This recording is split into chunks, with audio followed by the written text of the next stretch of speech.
Welcome, good afternoon to the UNC Zoom Media Conference. Today we have a very special announcement by the Honorable Leader of the Opposition, Mrs. Kamla Prasad Bisesar, SC, and also our very senior and honored colleague, former Cabinet Minister, Dr. Tim Gopi Singh.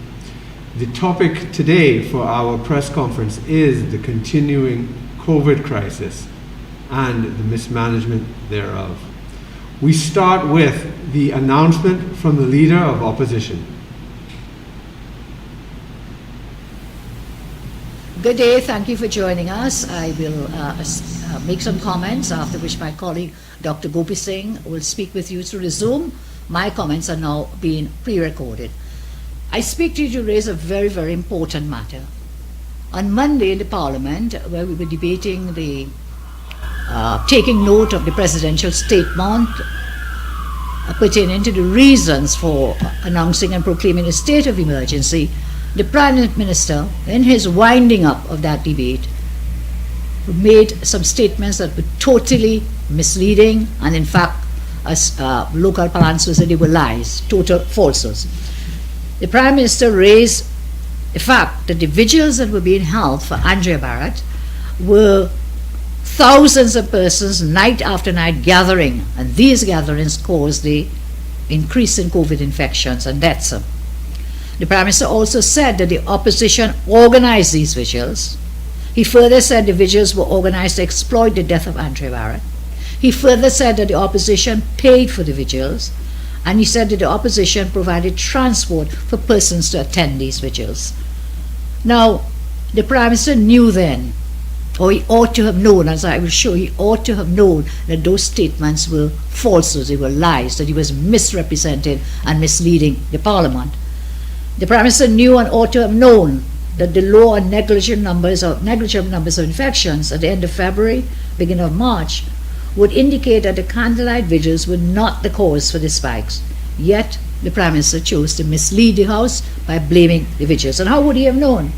He would have known because he attended all these health briefings where the various experts gave the statistics, carried on. Several days of the week these press briefings were held, and the Prime Minister was present, and he would have heard, he would have seen. Secondly, as head of cabinet, he would also have been privy to the statistics.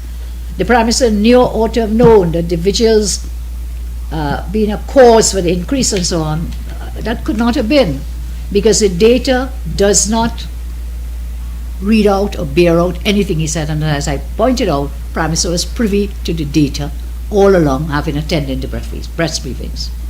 Now, if that were true, why would the Prime Minister then, knowing that these vigils was a cause of the spiking, why would he have then encouraged people for a mass movement to go to Tobago over Easter? Prime Minister invited people, come to Tobago. Tobago is open for business, come. And his minister said that 50,000 people traveled between Trinidad and Tobago during that Easter time. So I'm saying the Prime Minister deliberately misled the House, and that the fact that the Prime Minister has personal knowledge of the data and the facts and so on, that he knew or ought to have known, he was misleading the House. As it relates to statements attributed to members of the opposition who organized and or paid and or provided transport to attend, that claim is totally false. And you know, when the member of Parliament for Barataria Sanman rose on Standing Order 48.6, that the Prime Minister was imputed improper motives on the part of the opposition, the Prime Minister did not withdraw it. He said you could shout how much you want. And he went on to repeat the same erroneous statements.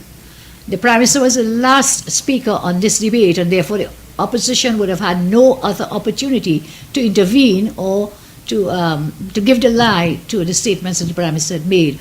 So the opposition could not, like in the normal course of a debate, opposition had no opportunity to come to rebut or to correct the statements.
We apologize for that.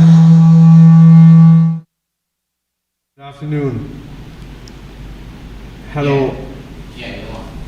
We apologize for that technical issue there. Our technicians are currently looking into it. We will return to it when that issue has been solved so we can hear the announcement of the Leader of Opposition. In the meanwhile, we have Dr. Tim Gopi Singh, who will be also presenting on the COVID crisis. Dr. Gopi Singh.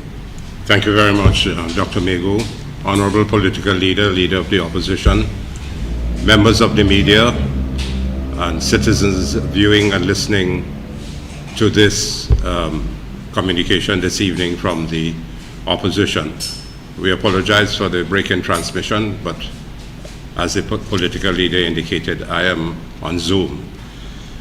Just a while ago this afternoon, I received in my mailbox through WhatsApp a letter written by the heads of department of Eric Williams Medical Sciences Complex, dated 25th May 2021, to members of the board of the North Central Regional Health Authority, and the members of the board are Mr. Steve Delas, Mr. Elvin Edwards, Mr.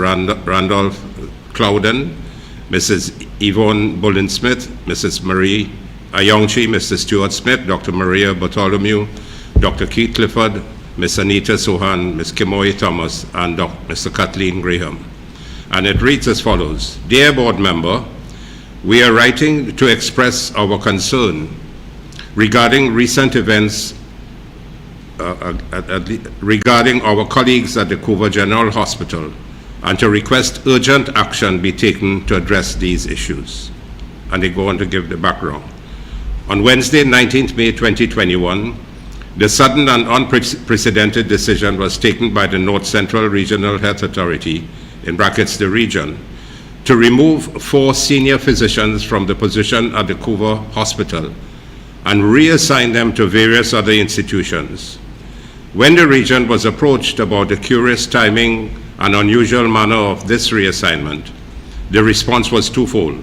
The CEO of the NCRHA, in a news interview on Thursday, 20th May 2021, and the NCRHA via a press release dated Thursday, May 19, 2021, both took the position that the removal was rather a rotation requested by the then Chief of Staff at Couva Hospital, Dr. Don Martin.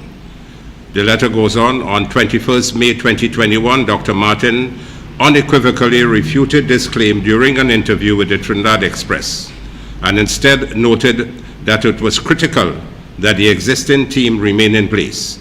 A copy of this news report is attached here too for your ease of reference. The CEO of NCRHA, in another interview, then attempted to clarify the region's statement, but significant and disconcerting discordance still persists between the two narratives. The 4 doctors who have been rotated out comprise Dr.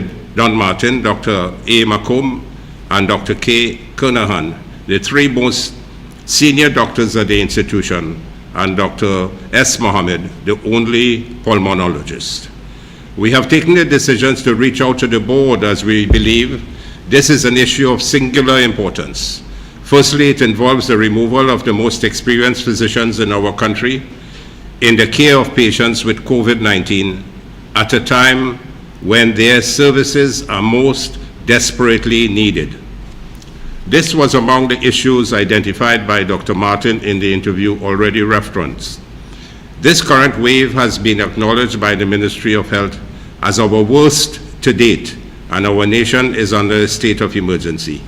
We find it concerning in the extreme that the NCRHA has taken the decision to remove these physicians at this time. The other point of concern refers to the circumstances and process of the action taken.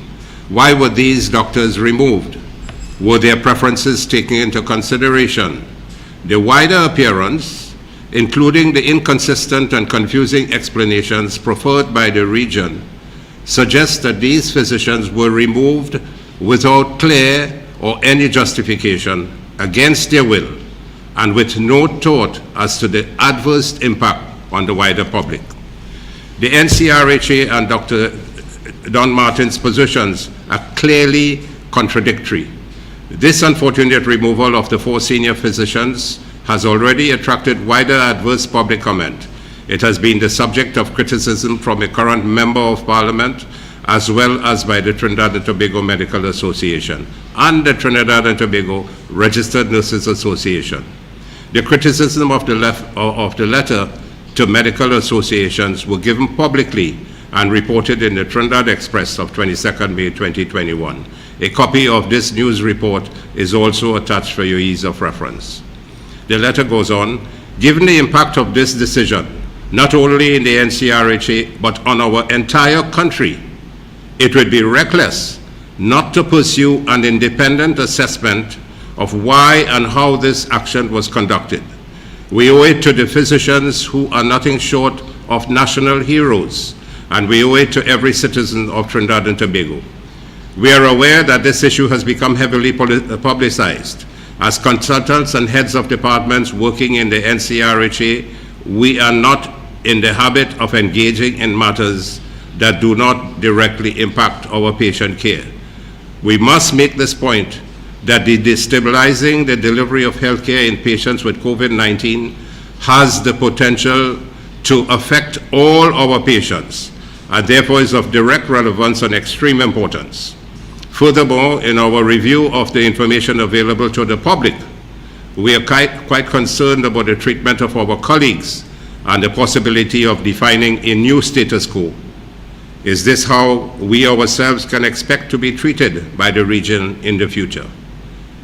In light of the above, we are insisting on the following. 1, that the board take immediate action to conduct an independent and transparent inquiry into why these physicians were removed and why the action was conducted in such a curious and undesirable manner. If wrongdoing is identified, a clear accounting delivered to the individuals responsible.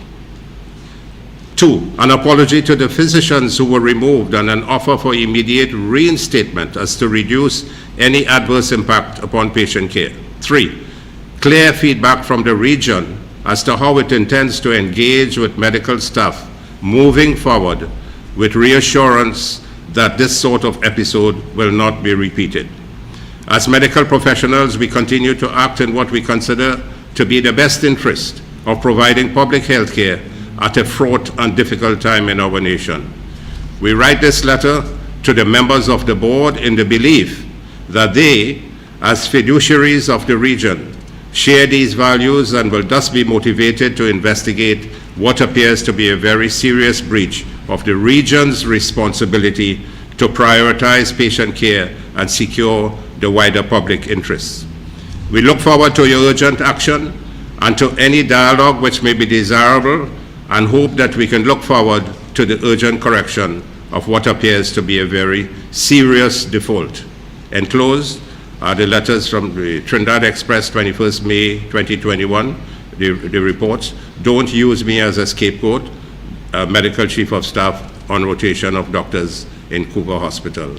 And the second newspaper publication from Trinidad Express, 22nd May 21, move to rotate docs on frontline, demoralizing. And it is signed, yours respectfully, Dr. Fareed Ali, Acting Head of Cardiovascular Services, Dr. Nazim Boris Mohammed, Acting Head of Medicine, Dr. Barbara Rampasad, Head of Pediatric Surgery and Neurosurgery, Dr. Marion Sinath, Head of General Surgery, Dr. Rihanna Sunarayan, Head of Anesthesia and Intensive Care, Dr. Robbie Rampasad, Head of Radiology, Acting, Professor A.V.C. Rao, Head of Diagnostic Laboratory Services, Dr. Camille Green, Head of Department Pediatric Medicine, Dr. Curtis Yongpong, Head of Department Specialty Surgery, and Dr. Sushil Devara Shetty, Head of Department of PICU, and Dr. Parmanand Maraj, former Head of Department Radiology, Consultant Radiologist. Ladies and gentlemen, members of the media, I read this letter to indicate the difficulties occurring at the major institution providing health care to our very ill patients and those in the ICU units, and also those in tents around the hospitals. This is a very serious matter, and these heads of departments and top consultants at the Eric Williams Medical Sciences Complex are seeking a meeting with the board of the Regional Health Authority and to discuss this matter and to have a determination on the way forward. While this is going on, these doctors I wear my medical hat this afternoon, and also as a COVID survivor. Now, when doctors are demotivated, when they are at the end of unpleasant type of working environment, their ability to work conscientiously is relatively diminished to a certain extent. They want an environment where they want to be, they must be move forward. They must move forward in a nice, and it was described they were a team. So why interfere? And this comes particularly on the move of the CEO, Mr. Devlin Thomas. Now, Mr. Thomas, my understanding, he doesn't have an iota of management of any health sector whatsoever. So he is a nonplus for health. He is now the deputy chairman of the National Carnival Commission, and he has been the campaign manager, the PNM campaign manager for the Sama Barataria seat in the last election. So when he makes these moves across the board and interferes with the type of work that these frontline doctors have been doing for over a year, you are destabilizing the system. And when the Minister of Health, when asked about it, he mentioned that his management stops at the door of the institution, the door of the hospitals. And I'm saddened as well when the Honorable Prime Minister almost simultaneously echoed the same sentiments. But isn't the appointment of heads of department and so on come from the board, the HR manager of the Regional Health Authority? Who appoints all of these personnel? They are appointed by the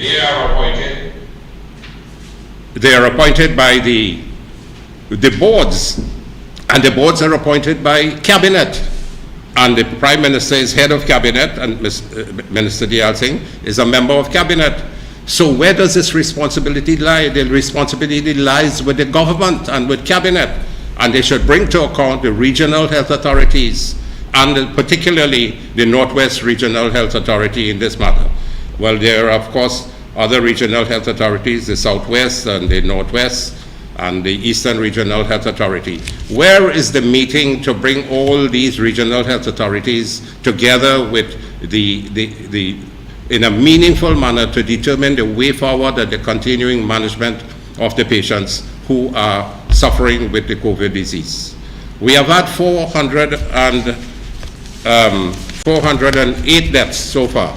The 408 deaths, the Trinidad Guardian, TNT reaches dark milestone. 18 more fatalities, 612 new cases in 24-hour reporting period, 8,444 active cases, 443 remain hospitalized. And another issue is that there are about 7,000 COVID positive patients at home, co-mingling with their families. And this is why it's not strange to see and to learn that all members of families become infected as a result of one member going back home and co-mingling. In fact, the other issues, the Newsday has Rowley slammed by Andrea Barrett protest organizers. Don't blame us for spite. The other one, the Daily Express, says shameless. Andrea's dad slams PM, shameless. Now, while these issues are being brought to the forefront, we have patients dying. Our death rate for the last, from May, is over 250 patients have died. 235 patients have died in May. How many of these had been in the intensive care unit? How many had been home? We heard that 16 had been home and died at home. Hundreds are finding difficulty in reaching the hospitals because of the weakened and the overburdened ambulance service. We have patients waiting in the tents at EWMSC and San Fernando Hospital and Port of Spain Hospital. Some patients are waiting 3-4 days on a chair in the tents, waiting for their results before they are moved to another setting because they have to get their results. So then you have video showing where patients are without oxygen. Where is the minister in all of that? When he said, we have 924 beds, we have enough ventilators, we're importing ventilators. My understanding is that we have 10 ventilators functional at Mount Hope, that's at Couva, 5 at Cora, 5 in Arima, I don't know where, and I think 4 at Augustus Long Hospital. We have 24 ventilators for the entire country. So when the Honorable Leader of the Opposition raised some concerns recently about the question of ventilatory support, and is there any prioritization? We hope that there is no prioritization in terms of if you're old and so on and you do not resuscitate DNR. We hope that this does not occur. So and the other issue is the co-mingling of 7,000 COVID positive patients are at home, and therefore rest of the members of the family become infected as a result, and we know of many families becoming involved. So while this issue about transfer and rotation taking place at North Central Regional Health Authority, and it's an uncomfortable situation, we know that patients' management are at risk, and therefore we call upon the government and the Honorable Prime Minister to instruct his Minister of Health to meet with the relevant regional health authorities so that they can discuss in a forthright manner what is taking place and come to a logical conclusion and a determination to move forward. So while this is going on, we have patients losing their lives, but we have all determined that the only issue that we have to come and to grasp with is the question of the vaccination of the population.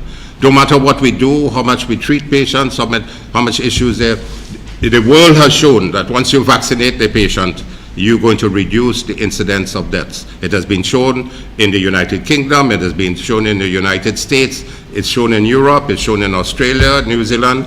All these countries have continued to vaccinate the population. I think in the United States they now reach close to about 70 to 80% of their population vaccinated with the first dose. But here we are limping along.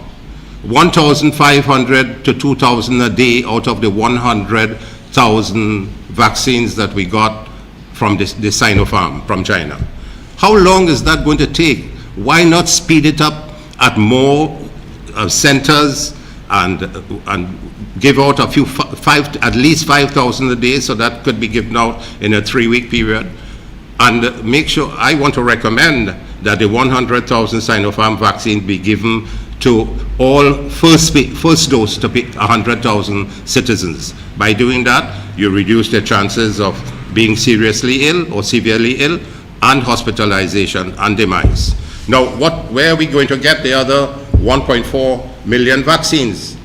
We urge the Prime Minister to keep on his toes, to work with COVAX, to work with the African Medical Support System, to work with countries who are willing to donate to the rest of the world. And we should be getting these vaccines as early as possible. The rate we're going, we will be in lockdown. We're now 15 months in lockdown. People are mentally agitated. We're going to go until mid next year. The other issue, there are lots of people in Trinidad who want to go abroad, get their 2 shots of vaccine, and come back home.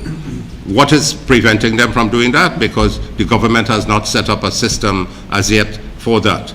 So these people are asking the questions, and I'm only representing some of the people who have spoken to me. The other issue, being a medical doctor, and I have been a doctor for 45 years of my life, I've been a gynecologist for 40 years, a cancer specialist in gynecology from 1988, now nearly 32 years.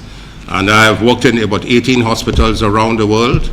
I have taught almost 3,000 medical students. I have taught postgraduates. And I've trained at 4 universities around the world: Johns Hopkins, University of Toronto, University of London, UWI. So when I speak on health issues, I was former clinical dean of the medical school. I was an associate professor at the university. And also I served under Mr. Pandey during the time of Mrs. Bisessa being in the team then, the cabinet team. I was chairman of 2 of the 4 regional health authorities, the Northwest and the Central Regional Health Authority. So why don't you, Honorable Prime Minister, accept the invitation from the leader of the opposition for us to come together as a united team? I have indicated such already. Come together, we have some expertise, we have ability to lend you some ideas, we will help you solve some of the problems, but you're reluctant. I remember meeting with you, with Dr. Khan and Dr. Bodo, with Honorable Leader of the Opposition leading our team, with you and 2 others in your team.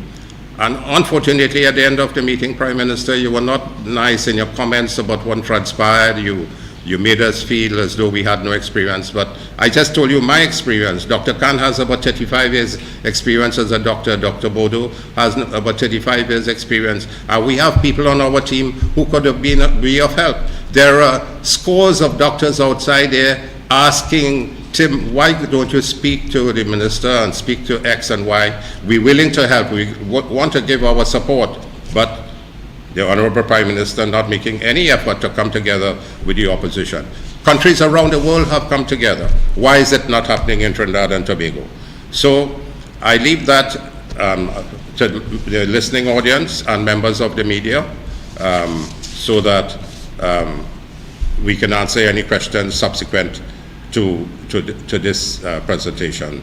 So the vaccine issue, the 7,000 members of the community who are positive and at home and infecting their families, the reluctance of Minister Dial Singh to take responsibility for the management, what is happening in the ICUs, how many people are coming out alive out of those who have gone in, why are people dying at home, 16 people dying at home, why they're taking so long to reach the institutions, and all the little problems that are occurring which add up and surmount to negative patient care. Thank you very much. Thank you very much, Dr. Gopi Singh. And I have to apologize to the viewing audience and also to the Honorable Leader, the Honorable Kamla Prasad Bisessa. The recording issue and the technical issues just could not be solved at this time. It is really an unfortunate occurrence. But the announcement that the leader was making and was setting up was that the opposition will in Parliament be filing a motion of contempt and privilege against the Prime Minister, Keith Rowley, for his lies regarding both the spread of the disease and the COVID virus through the vigils, and also by falsely and knowingly, untruthfully claiming that the UNC had paid for and organized these events, which have been wrongly labeled as super spreader events. So when the Parliament resumes in June, a motion of contempt will be laid, and in the meanwhile a statement from the opposition leader will be sent to the media, will be made public in lieu of the announcement that unfortunately could not be aired today. We once again apologize for this. It is something that really was beyond our control. But we will open up the questions, we will open up the floor to questions from the media at this point. So if there are any questions, please let us know. I see we have one here from Prior Bihari. Yes. Can you hear me? Yes, we can hear you. Yes, good afternoon, Prior Bihari, EZB News. I thought that the opposition leader would have been here, so we would have been able to answer the questions. So I hope that next time that may happen. My question is for Dr. Gopi Singh. Dr. Gopi Singh, you raised the issue about the doctors who have a problem with the rotation at the Kufa hospital. I just wanted to find out what it is exactly that you're hoping for. Is it that the senior doctors return to their positions? Yes, that is contained in their letter which they have written to the board of the NWRHA, asking for the reinstatement of these doctors back to the original position. That's one of the issues. That the board take immediate action to conduct an independent and transparent inquiry into why these physicians were removed and why the action was conducted in such a curious and undesirable manner. An apology to the physicians who were removed and an offer for immediate reinstatement as to reduce any adverse impact upon patient care. So I hope that answers the question, Prior. Yeah. The other issue you raised was the when people are tested, they have to go home and self-quarantine. And sometimes if they won't know whether they are positive or negative, and it's very difficult for people in some cases to self-isolate, because sometimes you only have one bathroom, maybe one bedroom.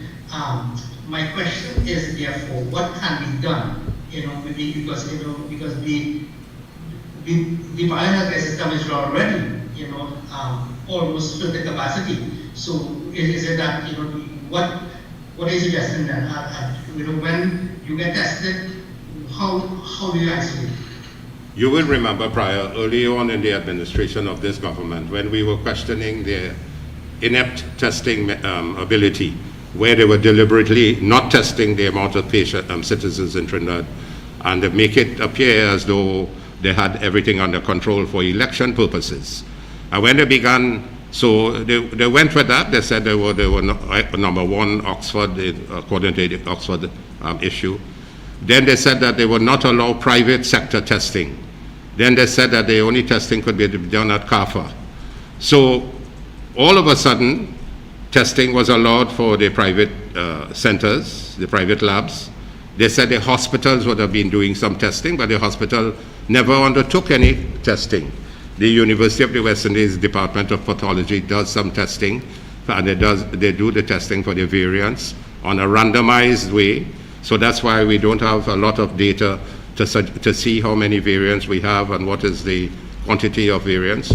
But it has come down to the fact that 70,000 tests have been done by the private sector labs.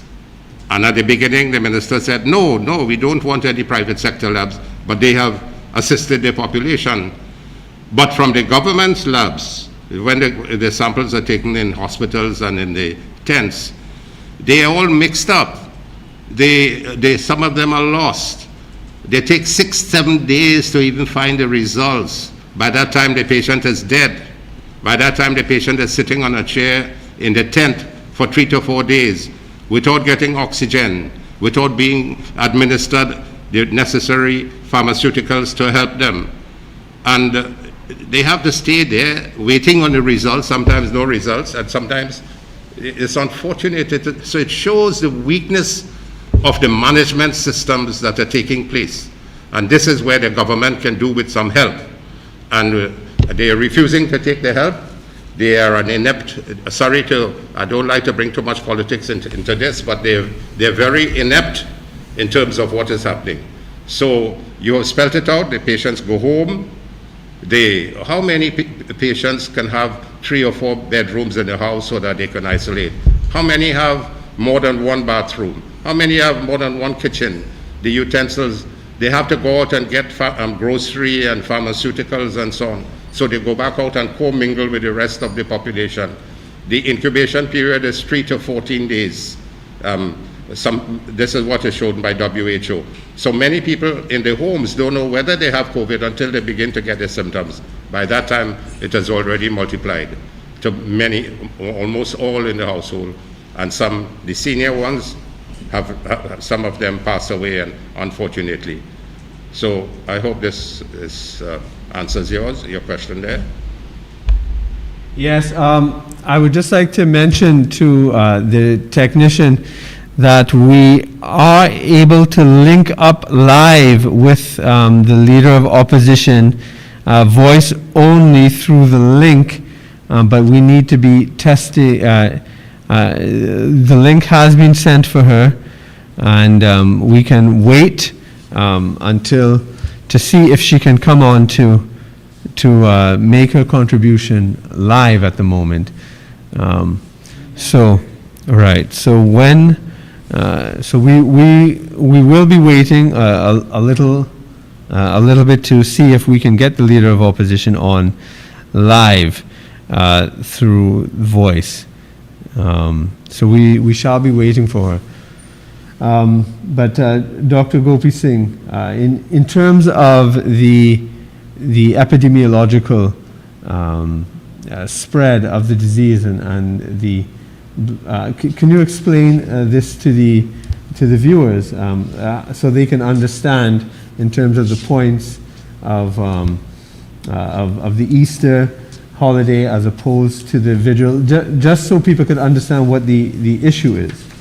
Well, I probably preempted that situation when I did a little bit of work and saw some graphs that were brought on by the Trinidad Guardian Wednesday, May 26, what caused TNT's latest COVID-19 surge. And here you have Easter holiday 2021. Before that, there was no major surge up to the end of March. Easter was on the 4th of April, and the incubation period is about 3 to 14 days. So 4th of April to 14 days, the 18th of April. So mid-April, you saw the spike. You see the spike, and the spike continues the whole of April, and almost 235 deaths for May, and about a significant amount of thousands who have been infected as a result. So the graphs which have been done by the Guardian, done Wednesday, May 26, shown what caused TNT's latest COVID-19 surge. And then there is obviously a scientific person in mathematics. Mr. Stephen Edwards had a graph shown on social media where you see the Easter weekend coming here, and this is the Easter weekend, and then the surge starting from 15th of April, and it began to climb, and you see, so it's all linked. It's unfortunate that the Honorable Prime Minister tries to say that the UNC paid for it and had all these people. When these marches were taking place in Port of Spain and throughout the country in support of no violence amongst women, both PNM supporters and UNC supporters and other supporters from other smaller parties were there. But you didn't see any spike. I think the end of those rallies were about the 18th of February. Subsequent to that, you didn't see any major spike in March. It's only subsequent to in April that the spike started. So it's as a result of what happened in Tobago. And look, the same thing happened to Tobago's active COVID-19 cases. The same spike taking place around the middle part of April. So when the government tries to remove itself from one of the causative factors, that's the Easter movement. And then permit me to say, here it is, you have a prime minister saying that 25,000 people went and 25,000 people come. But his minister of transport, who is a senator and who is a senior member of cabinet, making a statement contradicting the prime minister that 50,000 people went to Tobago and came back. So who is telling the untruth? And why has there not been some disciplinary action against the Minister of Transport, or why is there the Prime Minister continuing to make these statements to try and fool the population? It is not a worthy thing for the Honorable Prime Minister to come to try to make excuses for what really took place. So you are a cabinet member. Is either you dismiss the cabinet minister because he is telling the untruth, or if he is telling the truth, what happens to you as Prime Minister? So these are the questions the population want answered. We have a question here from Anselm Gibbs. Hi, good afternoon. Can you guys hear me loud and clear? Yes, we can hear you. All right, quickly, I know Dr. Foxley just pointed out the fact that Mr. Brown is looking at. He's kind of relating to what happened at Easter. I know in the past the opposition has, chastised the Prime Minister for voting people, voting people. So, Dr. Gopi, are you saying it's the Prime Minister people went to the people and, whatever their candidates justified, or the people did behave themselves properly, being justified? I didn't get it clearly. I think, could you repeat that, please? Anselm, could you? Yeah, you said, yeah, just briefly. I know in the past the opposition would have kind of chastised the Prime Minister about voting people about their behavior in the COVID-19 numbers.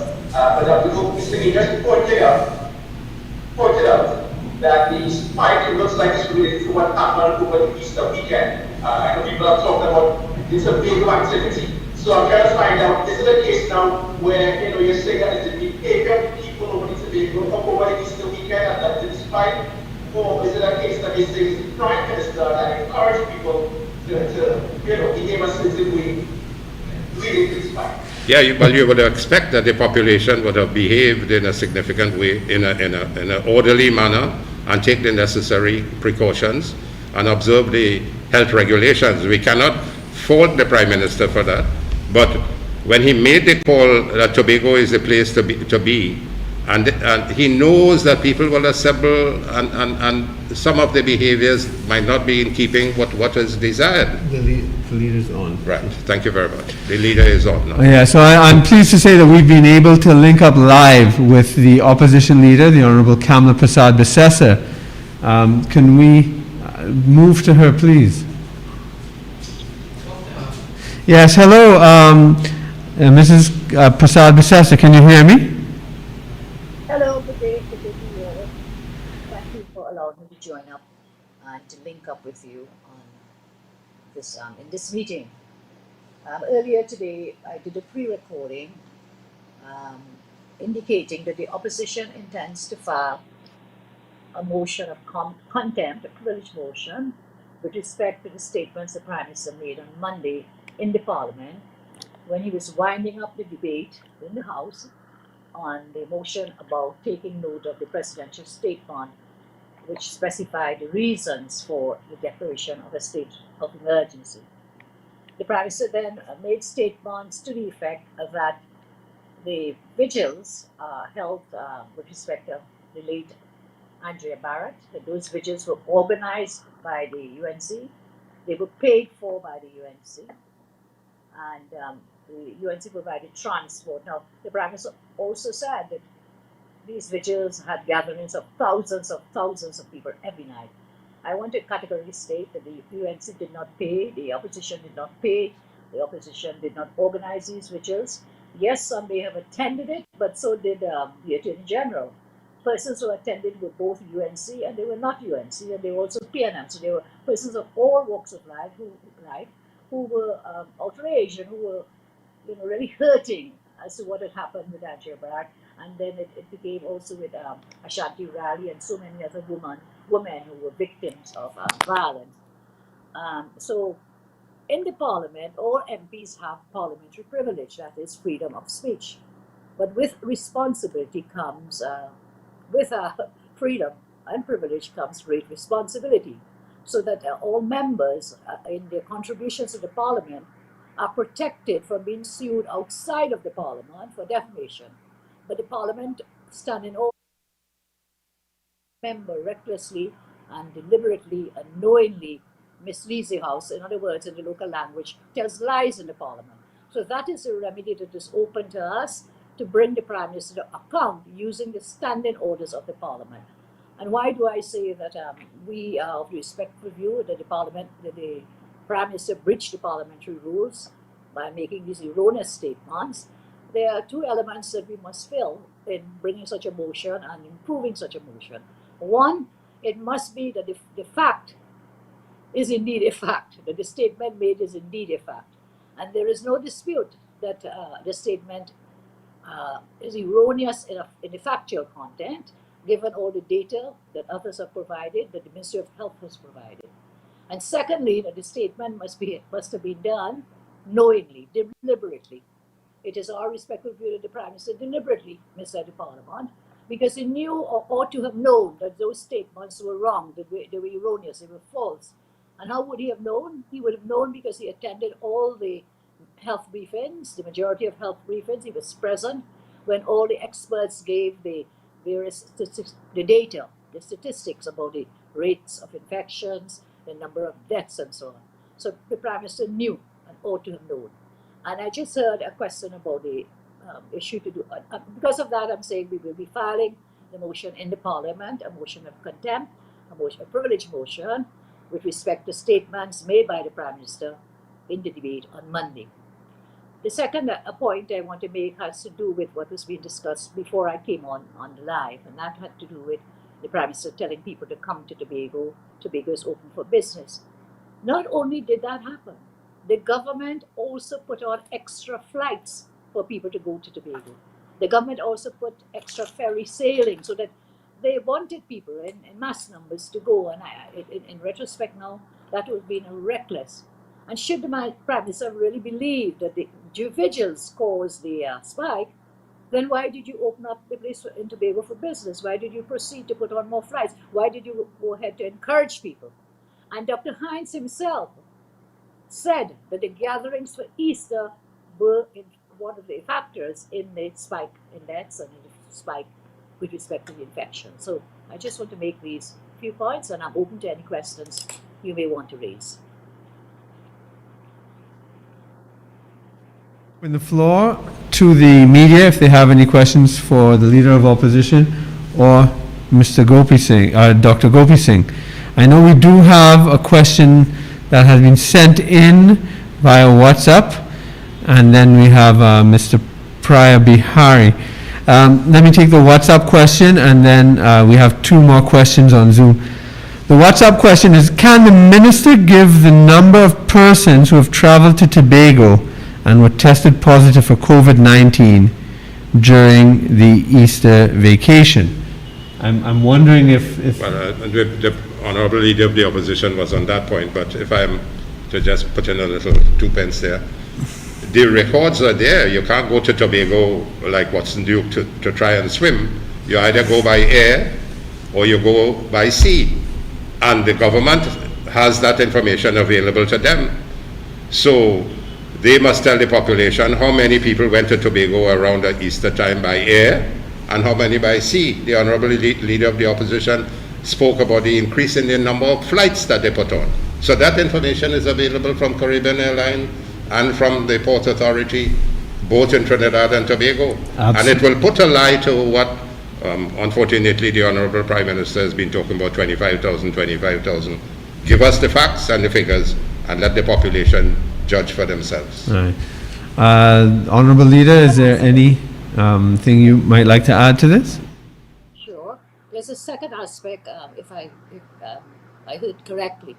It was how many of these persons who traveled would have tested positive for COVID. Well, again, that will be within the bosom of the government. But it goes further. At no point have we been doing sufficient testing. From day one, we have been really, really backwards in the world, and indeed even more so now.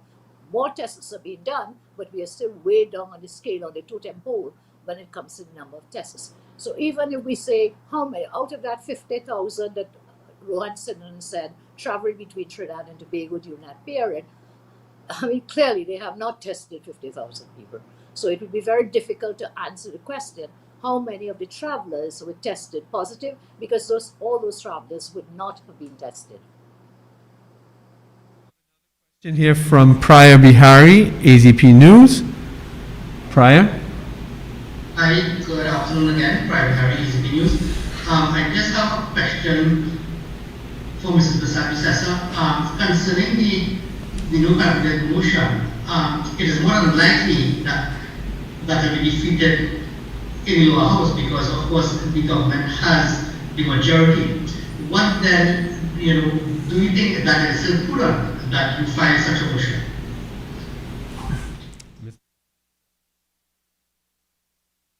Hello?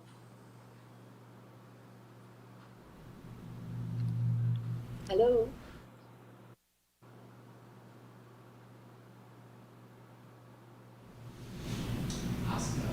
Hello.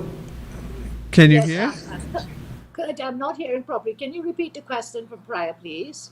Yes, I will summarize his question. His question is, given the numbers in the parliament, it is virtually guaranteed to lose the motion, that is, and so is it prudent to continue with this motion knowing what will happen in the parliament?